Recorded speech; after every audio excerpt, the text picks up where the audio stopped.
that would be a wonderful way to sort of also encourage teaching tolerance. And then you have the parents being involved with the teachers and saying, yes, I agree to interventions if my child is actually bullying other children or is part of a victimization pattern with children, repeated behaviors. So yeah, I actually like doing it on all levels. I don't know that many schools necessarily have the resources to create a separate sort of course on bullying, but certainly throughout the curriculum we can do teacher trainings and tolerance. Well, we'll talk some more about that in just one moment.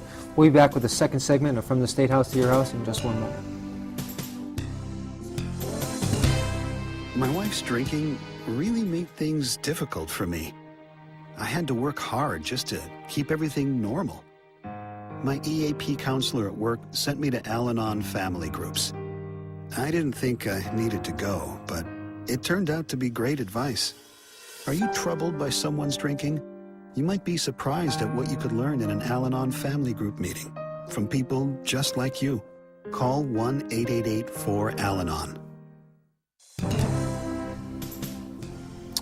Hello and welcome back to the second segment of From the State House to Your House. I'm State Senator Steve Bonacani as your host.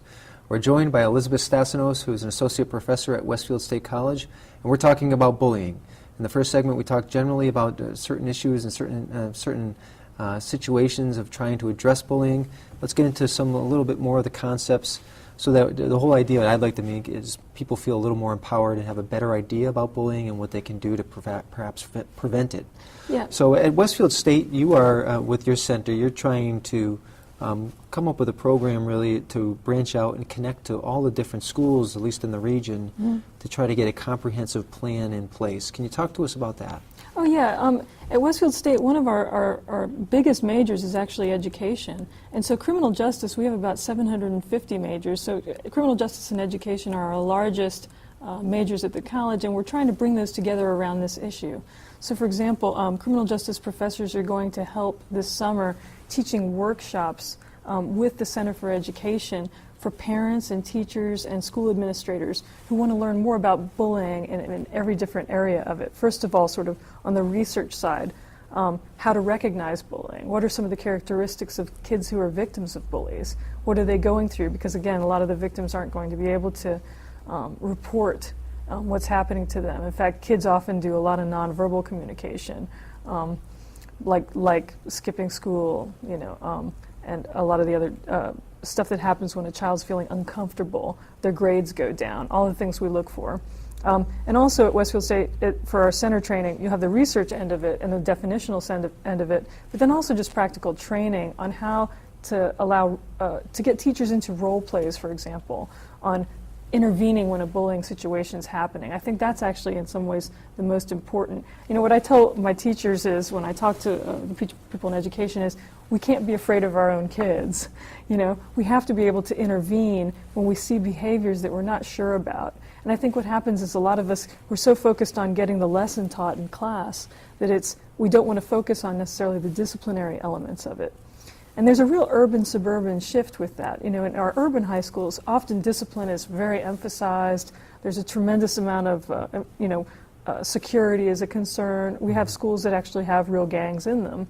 I think in our suburban high schools, we tend to believe that there's less of that and less to worry about, and yet these gangs can kind of be almost grassroots or spontaneous, form around bullying or sort of making one child miserable. And we need to be able to teach our suburban schools, as well as we do our urban teachers, how to intervene, how to jump in a safe way that stops the behavior that's making this child miserable and destroying the educational context.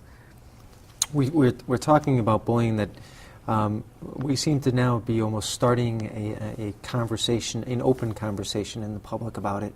We've all been there. We've seen it before. It's a lot like about drug abuse and depression that we've gotten much more open about talking about.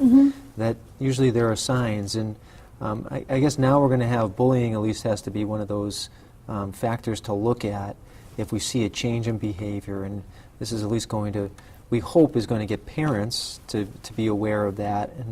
And is there a way to get parents directly linked into the school system to talk about their child in a different way about bullying, or is it pretty much using the same system that's in place and having them talk to teachers or to guidance officers or whoever